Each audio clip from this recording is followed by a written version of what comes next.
अभी अगवा हाउस आपको शायद मालूम ही होगा, ब्लॉक स्तर में जो कर्मचारी हैं 30,000 या 50,000 का डिमांड कर रहे हैं, वो अगवा आवास जरूरत है जिन लोगों को, उनको नहीं मिल के, जिन लोगों को जरूरत नहीं है उनको दिया जा रहा है। जैसे किसी का पैरवी है, पहुंच है मंत्री विधायक से, वही लोग को मिल रहा है। लिस्ट में आप नाम देखिएगा।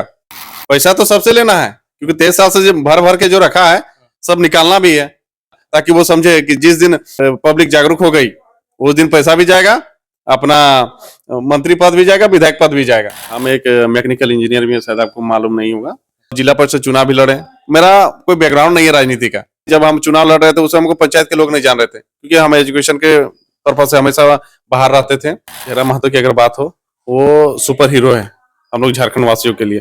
तो एक मानसिकता है कि नहीं, हम लोग का काम करने वाला जयराम के पीछे काम करने वाला आप नहीं है, हम नहीं है, सबको है। जो झारखंड नीति में सोचता है वो जयराम के पीछे काम कर ही रहे अपना अपना क्षेत्र में। इस प्रकार से कल देवघर जिला में एक प्रोग्राम था, उस प्रोग्राम के जस्ट बगल में वहाँ के जो स्थानीय विधायक रहते हैं वो भी सेम स्टाइल में वही रवाब में स्कॉर्पियो के ऊपर में चढ़ते हैं। चारों तरफ से जनता घूम घूम के देख रही होती है। वो कहते हैं कि हम मतलब ग्राम वासियों को, चाहे अपने विधानसभा क्षेत्र को हम चंदा बांट रहे हैं। तो जहां जयराम का प्रोग्राम हो रहा है उसके जस्ट बगल में स्थानीय विधायक पैसा बांटते हैं। तो इसको जेबीकेएसएस इस पर क्या टिप्पणी या कटाक्ष करना चाहती है? इतना दिन नीति नियम का आप लोग बात करते रह गए, युवा लोग को जगाते रह गए, और वही जो आज कल जाके 500 रुपया और 700 रुपया में बिक रहा है और उसके पास जाके भीड़ जमा कर देता है। तो क्या है राजनीति में मकसद था ना करप्शन।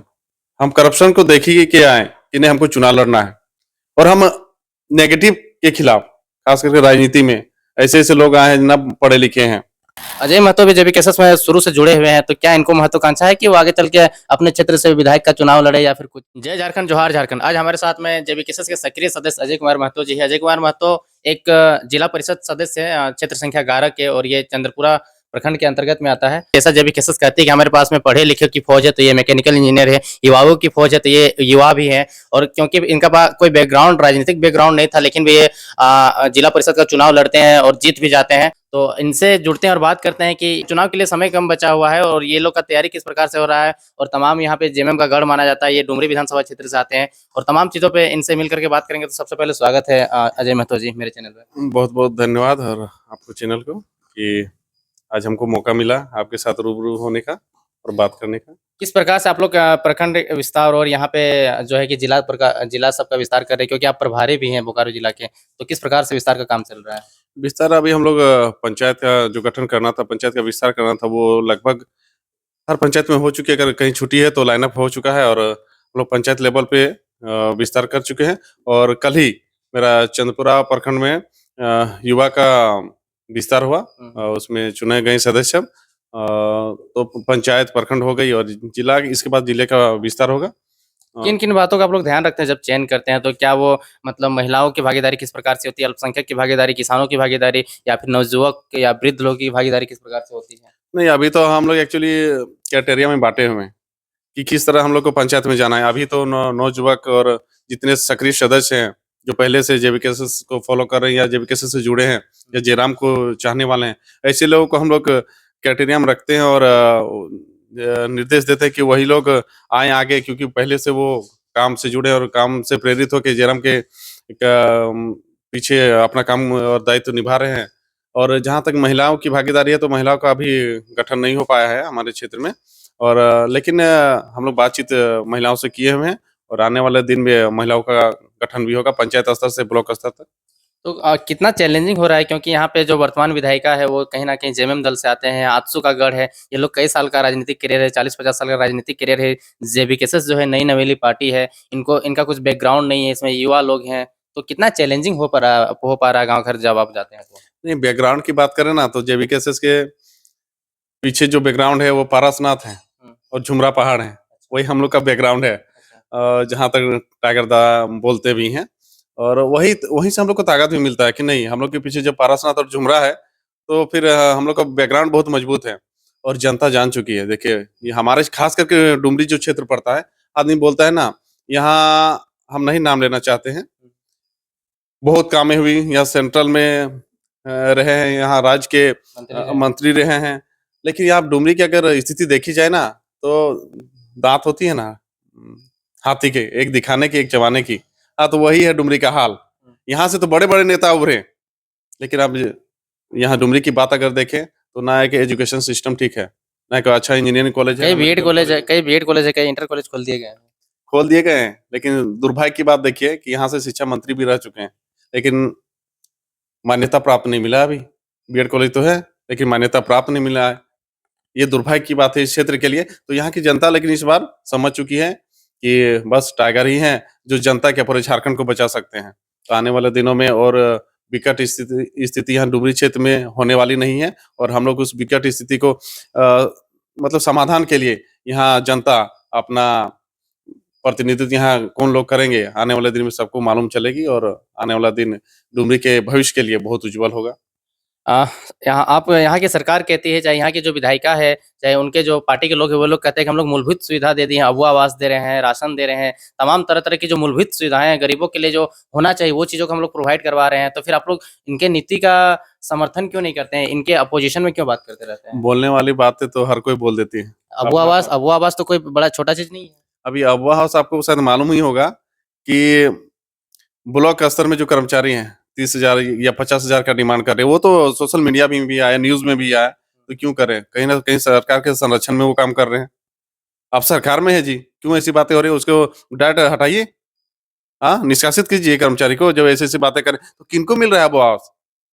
अब वो आवास ज़रूरत है जिन लोगों को, उनको नहीं मिल के, जिन लोगों को ज़रूरत नहीं है, उनको दिया जा रहा है। जैसे किसी का पैरवी है, पहुँच है, मंत्री विधायक से, वही लोगों को मिल रहा है। लिस्ट में आप नाम देखिएगा, ऐसे लोगों का नाम है जिसका महँगा-महँगा घर में गाड़ी है।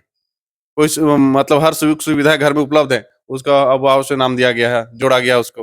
तो ये ये तो सिस्टम का फेलियर है, गाँव के जनप्रतिनिधियों का दोष है, सरकार तो अच्छी तरीके से काम कर रही है, विधायक तो अच्छे नीति नियम बना रहे हैं। नहीं, विधायक अच्छे नीति नियम बना रहे हैं, लेकिन लागू अच्छे से नहीं हो रही है ना। आपको तो देखना पड़ेगा ना पंचायत में आके। हाँ, आप एक वो सर्च टीम बनाइए, देखिए हर ब्लॉक स्तर पे कि वो बाकायदा बिना इन्फॉर्मेशन का, बिना ये कर्मचारियों के इन्फॉर्मेशन को वो गाँव में जाएँ और पहुँचे उस नाम को लेके, उस लिस्ट को लेके कि किसका-किसका नाम हेड है, आपको पता चल जाएगा।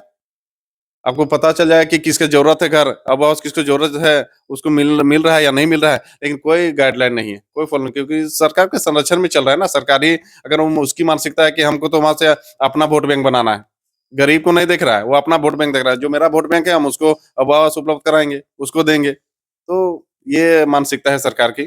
तो एक अकेला क्या जयराम महतो आके इन सभी चीज़ों को समस्या का समाधान कर सकता है? हर क्षेत्र में जा सकता है? क्योंकि जब भी केसेस में देखा जाता है कि जयराम महतो के अलावा बाकी और भी नेता हैं, वो लोग खुद से जनसभा नहीं करते हैं, खुद से इतना भीड़ नहीं इकट्ठा कर पाते जितना जयराम महतो करते हैं और वहाँ के लोकल इश्यूज़ के बारे में उतना डील नहीं कर पाते हैं।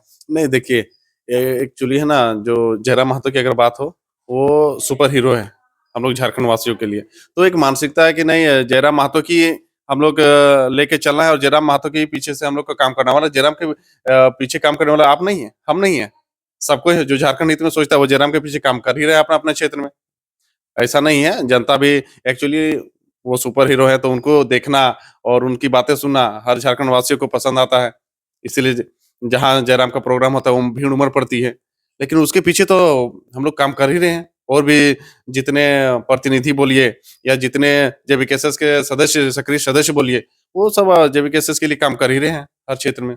अच्छा आप क्योंकि युवा हैं और युवा लोग आजकल हताश हैं, निराश हैं क्योंकि वैकेंसी बहुत दिनों से नहीं आ पा रही है और आ भी रही है तो उसमें क्वेश्चन लीक का मामला सामने आ जाता है। कल ही परसों ईडी जाँच कर रही थी इस मैटर में तो उनको बहुत सारा कुछ मिला है। आज राज्यपाल से जाएँगे देवेंद्र नाथ महतो मिलने के लिए इन सभी मुद्दों को लेकर के। तो आप युवा हैं और छात्र हताश हैं, निराश हैं तो अगर जेवीकेएसएस जैसी टीम आती है अगर इस सत्ता में या फिर एक भी विधायक बन के आता है, चुन के आता है या सांसद बन के आता है तो किस प्रकार से इन चीज़ों को रखेगी?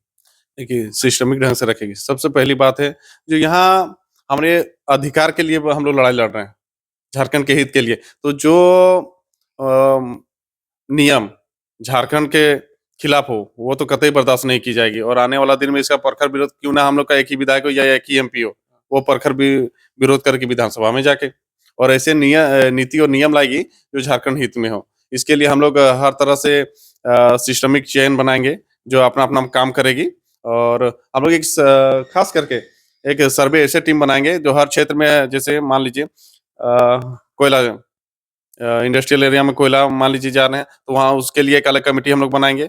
वहाँ वो देखेगी, सर्वे करेगी कहाँ किन मुद्दों की समस्याएँ हैं और कहाँ विस्थापितों की समस्याएँ हैं। उस सारी चीज़ों को खंगाल के हम लोग लाएँगे और फिर जो निष्कर्ष निकलेगा वो हम लोग आगे प्रपोज़ल में डालेंगे और भेजेंगे प्रस्ताव। पूरा ईडी के प्रकरण को आप किस प्रकार से देख रहे हैं? जिस तरीके से सरकार मुख्यमंत्री इस्तीफा दे देते हैं, नए मुख्यमंत्री का आगमन होता है और वो कहते हैं कि हम उनके सपनों को साकार करेंगे, जबकि वो कुछ उस टाइप से कुछ एक्टिविटी करके नहीं गए होते हैं, तो पूरा प्रकरण को आप किस प्रकार से देखते हैं? टोटली ढकोसलेबाजी और कुछ नहीं। इसमें देखिए, आपको पता होना चाहिए उसके घर में जो करीबी माने जाते हैं हमारे मुख्यमंत्री जी के, उनके घर में बाकायदा एडमिट कार्ड मिला है। ये सोचने वाली बात है कि हम लोग विनोद का सिंह के घर में। हाँ, विनोद सिंह के घर में बाकायदा कार्ड मिला है, एडमिट कार्ड मिला है और पैसे भी मिले हैं। तो कहीं न कहीं ये दुर्भाग्य की बात है, जो हमारे यहाँ के नियोजन नीति हो, विस्थापन नीति हो या यहाँ के स्वरोजगार की जो नीति हो, किसी के पर्सनली घर में जाके वो अगर फाइल मिले या पैसे मिले, तो कहीं न कहीं ये नेगेटिव को दर्शाता है और आने वाला दिन में प्रखर विरोध होगा और इसी के लिए तो हम लोग हैं, कि विरोध करना है गलत नीति को। जिस प्रकार से जयराम महतो भीड़ इकट्ठा करते हैं, एक जिला में नहीं दूसरे जिला में भी, तो उसी प्रकार से कल देवघर जिला में एक प्रोग्राम था। उस प्रोग्राम के जस्ट बगल में वहाँ के जो स्थानीय विधायक रहते हैं, वो भी सेम स्टाइल में वही रवाब में स्कॉर्पियो के ऊपर में चढ़ते हैं, चारों तरफ से जनता घूम-घूम के देख रही होती है और वो कहते हैं कि हम मतलब ग्रामवासियों को, चाहे अपने विधानसभा क्षेत्र को हम चंदा बाँट रहे हैं। तो जहाँ जयराम का प्रोग्राम हो रहा है, उसके जस्ट बगल में स्थानीय विधायक पैसा बाँटते हैं, तो इसको जेबी केसेस इस पर क्या टिप्पणी या कटाक्ष करना चाहती है? कटाक्ष यही करना चाहते हैं कि उसी दिन अगर वो प्रोग्राम रखें, तो वो तो भीड़ तो जयराम का था। वो भीड़ जयराम का था, ठीक है? हाँ? कहीं न कहीं डर है। हम उस क्षेत्र के विधायक को बोलना चाहते हैं, जयराम का वो जो डर है ना, वो बाकायदा बना के रखें। वो डर प्रूव होके रहेगी और जो आप इस क्षेत्र में ऐसे-ऐसे काम कर रहे हैं ना कि लोगों को चंदा के लिए पैसे बाँटने का काम, वो तो कहीं न कहीं आप ही का नेगेटिव हो जाएगा क्योंकि वो जो जितने लोग हैं ना, वो जयराम के ही सपोर्टर हैं और वो इसीलिए वहाँ गए थे। अरे! आप कहते हैं हमने आंदोलन किया तो लोगों को जगा दिया कि ₹500 में वोट नहीं देना है, मुर्गा दारू नहीं खिलाना है, तो यही आपका जागरूकता है कि कहीं ₹500 बढ़ गया तो फिर जाके चल गए। इतना दिन नीति नियम का आप लोग बात करते रह गए, युवा लोग को जगाते रह गए और वही जो आज कल जाके ₹500 और ₹700 में बिक रहा है और उसके पास जाके भीड़ जमा कर देता है। तो क्या है आप लोग का जागरूकता? आप लोग का आंदोलन का कोई मतलब नहीं है? नहीं, नहीं, बिक कहाँ रहा है? वो तो देखिए पैसा दिया जा रहा है किसी सरस्वती पूजा चंदा के लिए, जहाँ तक आप बोल रहे हैं। तो ठीक है, फिर वोट आएगा, फिर 500 को 1000 जगह दिया जाएगा, ₹1000 दिया जाएगा, फिर बोलेगा उसको वोट नहीं देना है। नहीं, यही तो मानसिकता है ना।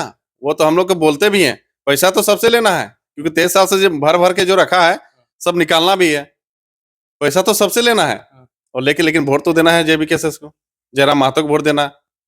पैसा तो लो, हम लोग तो खुद बोल रहे हैं, लेना है पैसा, क्योंकि 23 साल से जो वो पूंजीपतियाँ लोग अपना पैकेट और बक्सा में भर के रखे हैं ना पैसा, वो पैसा को भी तो निकालना है ना, ताकि वो समझे कि जिस दिन पब्लिक जागरूक हो गई, उस दिन पैसा भी जाएगा, अपना मंत्री पद भी जाएगा, विधायक पद भी जाएगा।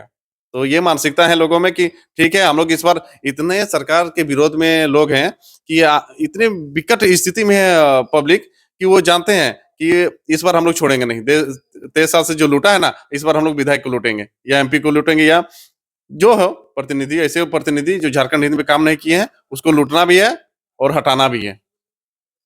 जेबी केसेस के जो भी विधायक चुन के आएँगे, वो जयराम महतो कहते हैं कि हम उनका जो भी पेमेंट आएगा उसको आधा हम लोग का आधा क्या 80% पैसा हम लोग डोनेट कर देंगे राष्ट्रपति फंड में या कहीं पर भी। तो उसके अलावा भी तो बहुत सारे फंड आते हैं, कमीशन वगैरह होता है, रोड वगैरह बनता है, तो वो सब कमीशन में भी अगर विधायकों का हाथ रहेगा, तो क्या वो जनता को डोनेट करेंगे या फिर बस अपना प्रॉपर्टी बढ़ाते जाएँगे? नहीं, नहीं, बिल्कुल, जहाँ तक कि डोनेट की बात है, तो जो अगर टाइगर बोलते हैं, वो तो करते ही हैं।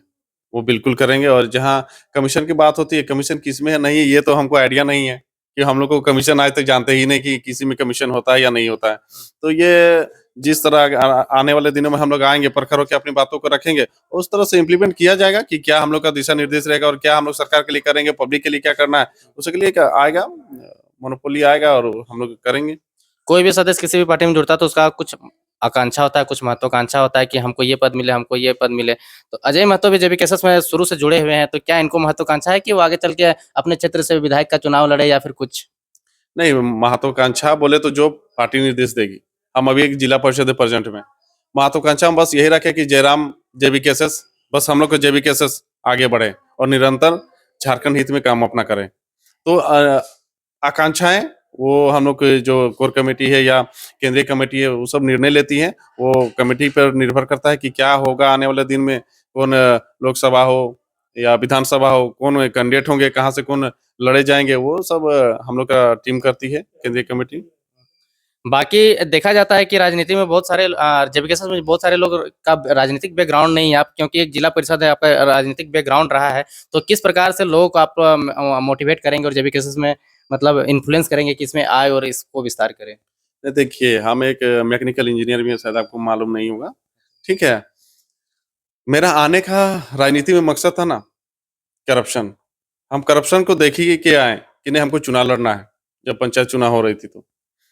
और हम नेगेटिव के खिलाफ, खास करके राजनीति में, ऐसे-ऐसे लोग आए हैं ना पढ़े लिखे हैं, ना कोई व्यवस्था या नीति नियम कुछ निर्धारित कर पाते हैं या न सदन में कुछ बातें नहीं रख पाते हैं अपने यहाँ जन समस्याओं को लेके। तो हम उसके खिलाफ छोटी-सी बस आशा रखे थे कि नहीं हमको आगे आना होगा अपने क्षेत्र के लिए। तो इसलिए हम आगे आए और जिला परिषद चुनाव भी लड़े। मेरा कोई बैकग्राउंड नहीं है राजनीति का, ठीक है? मैं चुनाव लड़ा हूँ, हमको हमको तो लगता है कि उस समय जब हम चुनाव लड़ रहे थे, उस समय हमको पंचायत के लोग नहीं जान रहे थे, क्योंकि हम एजुकेशन के पर्पज़ से हमेशा बाहर रहते थे और घर आना-जाना होता था। तो एक अपने आप को पॉजिटिव करना होगा। जब आप पॉजिटिव वे में जाइएगा, तो आपके साथ पॉजिटिव होगा। तो हम चाहते हैं नौजुवक जो क्षेत्र में हैं, कोई एक विज़न रखिए कि नहीं हमको नेगेटिव अगर कहीं है, गाँव हो, घर हो, मोहल्ला हो या सरकारी कहीं ऑफ़िस हो, कार्यालय हो, कहीं अगर गलत हो रहा है, तो उसके खिलाफ विरोध करना है। अगर आप निरंतर इस प्रयास और इस मानसिकता के साथ जाइएगा, तो ऑटोमेटिक आप आगे बढ़िएगा। ऐसा नहीं कि मेरा बैकग्राउंड था, हम आपको क्षेत्र में ले जा चलेंगे आपको। अब देखिए हमको कोई जानता नहीं था, सबको यही बोलता था अजय नया लड़का है, एक इंजीनियर है, वो शायद उस समय ये हमारी जो जेबीकेसेस है, वो उस तरह से उस समय एक्टिव नहीं थी, ठीक है? लेकिन फिर भी हम चुनाव लड़े थे और आए और प्रखर होके जीते भी क्षेत्र में। क्यों? उम्मीद जगाएँ लोगों को, कि नहीं हम काम करेंगे। हाँ? जो नेगेटिव यहाँ वेव चल रही है इस क्षेत्र में, वो नेगेटिविटी हम अपने क्षेत्र से हटाएँगे। तो अपनी आपकी मानसिकता आपको दूर लेके जाएगी और आगे बढ़ाएगी। तो हम चाहते हैं क्षेत्र के युवाओं को पॉजिटिव सोचें और जनता हित में सोचें। आपको जनता बिल्कुल आपके साथ है और खड़ी रहेगी और निरंतर आपको सपोर्ट में रहेगी।